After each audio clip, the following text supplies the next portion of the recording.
How's it going, YWC, IWC, guy on the internet who doesn't like reviews? Yes, it's dark. I don't have a lamp over here. Probably got to invest in a lamp. I moved some stuff around in my apartment, so I didn't really calculate for the light or whatever. So deal with it for this one video.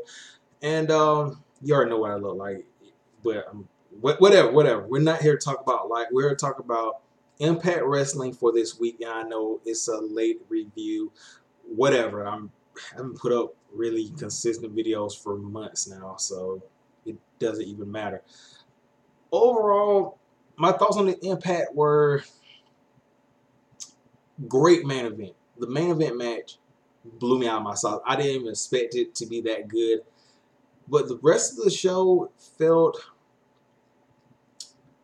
I don't know, it felt mediocre. It felt like it was missing a little spite. It was missing something that just made me jump out of my seat. So we'll start off with the beginning of the show. A 6-man tag. It was, let me see, I think it was Garza Jr., Do-Rags, and Desmond Xavier versus, the Carolina Boys, Trevor Lee and Caleb Conley and Ishimori. Okay, match, whatever. Garza Jr., mad props to that guy. Wrestling with one hand and pretty much like wowing the hell out of me. Like, he was hitting hurricanranas, like clotheslines, whipping people in each other, hitting double team moves on 2 people at the same time. I'm like, wow. This guy, he's a star. I want to put him at heavyweight, maybe like in the middle somewhere. But yeah, that guy has a lot of talent. Desmond Xavier gets the win for the team with the spinal tap, and that guy, he has a lot of athleticism too. Like, he was on top of the rope, he bounced himself out while he was like about to fall, and still hit the fucking spinal tap crisply. And yeah, that's a made up word. Whatever, it's the internet. Nobody really fucking cares.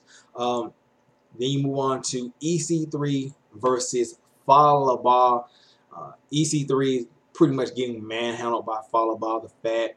EC3 couldn't handle it, and at the end, EC3 uses his dirty tactics by putting his foot on the ropes in the 3rd round to win, and he tells to the camera, Matt Sydal, there's a difference between me and you.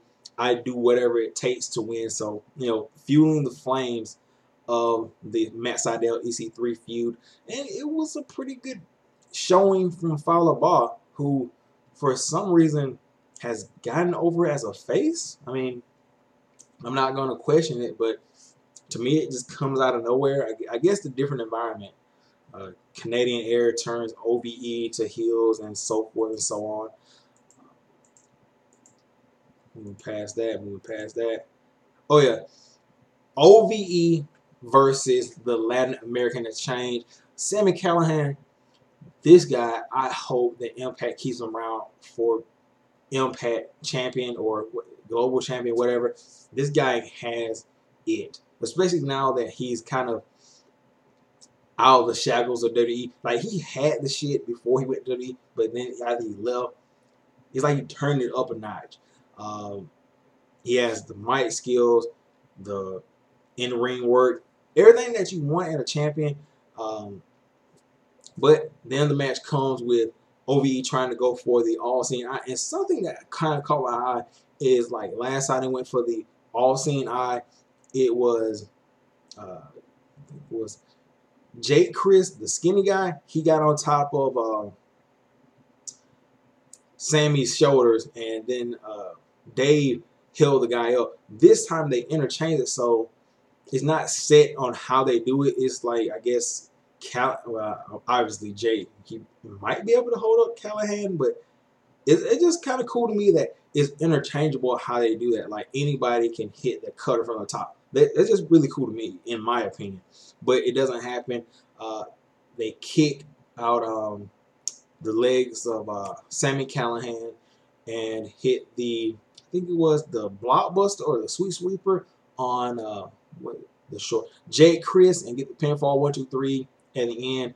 Homicide throws a steel chair at Sami Callihan, so the feud's not over with, but decent match, nothing to write home about. They had a flashback. Ken Shamrock wins the NWA title. It looked like a pretty cool match. I might have to go back and check that one out. Dan Lambert comes out, and man, Dan Lambert and a mic. Dan Lambert and a mic. Pure gold. He's insulting Canadians, wrestling, and he's getting legitimate heat. And then Moose comes out, and he was talking, and Moose was like, "You want me to beat up Dan Lambert? Do the Moose." The crowd goes to Moose. He tries to beat up Dan Lambert. Out comes American Top Team. They beat up Moose. Out comes James Storm, who super kicks Lashley after he makes Lashley spear one of his own guys. Then he super kicks Lashley. And then like this skinny dude who was selling the neck injury from Bound for Glory with the big ass neck brace and shit. He like, "Don't touch Dan Lambert." And he slaps James Storm, and James Storm just like cold cops him with the beer bottle. He's like laid out. Then James Storm cuts a whole promo about how he's been here since day one, blah, blah, blah, blah, blah. Takes the dude's shoes off. So I guess James Storm is joining into the feud with Moose against American Top Team. I don't know. For some reason, I like Dan Lambert. I like his promos. The American Top Team, besides Lashley, they're just like window dressing, I guess, because Lashley can talk for himself. Chemo sucks. I'm just wondering where this goes because Lashley's a two-sport athlete, but he's still an Impact. What's the big payoff here with American Top Team? Like, I would think it would be Lashley winning the Bellator heavyweight and the heavyweight again, and then more Dan Lambert gloating. I guess that's what's gonna happen. Let me see. And then you have moving past that. Oh yeah, Eli Drake talking about Petey Williams. Okay, Gail Kim meets Allie backstage. Blah blah blah blah. Damn, Allie was fucking hot. Gail Kim, they do the thing about her career. She says that she's retiring. Okay, I respect Gail Kim. She's a damn good wrestler. Then you have the backstage stuff with Joseph Park.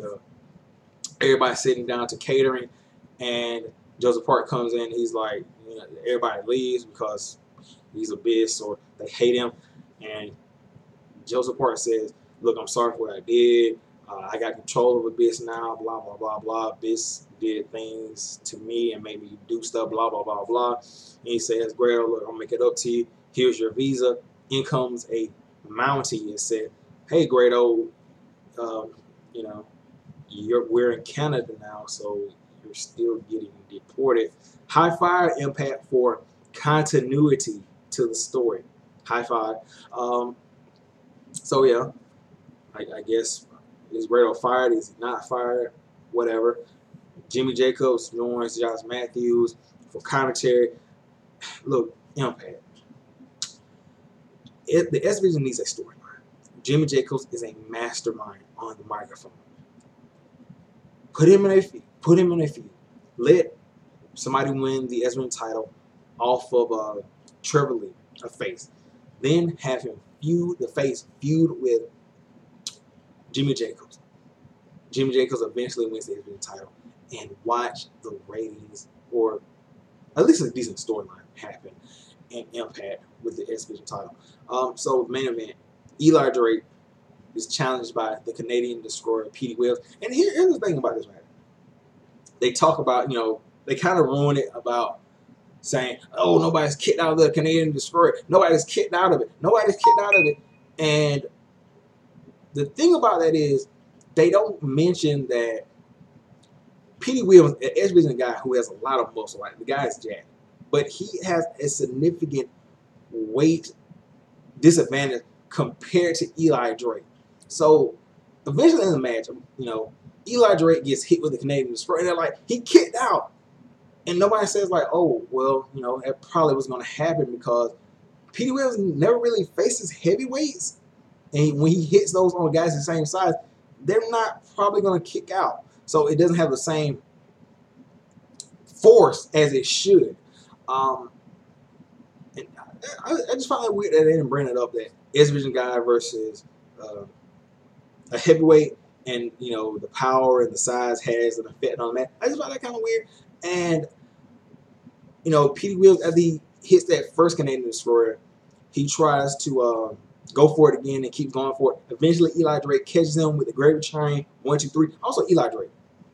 Let's talk, bro. This man is Rock Jr. And I say that mic skills and the whole charisma and everything, and also the suplexes and slams this guy was hitting. Fucking amazing. We're not gonna talk about the moonsault that was crispy, but also disgusting because he missed it and had to, you know, catch himself on the springboard.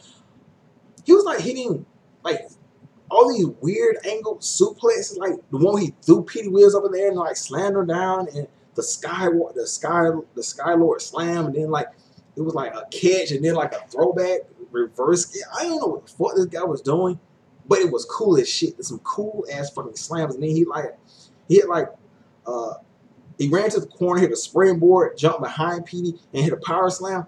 Eli Drake. Wow. That's a champion.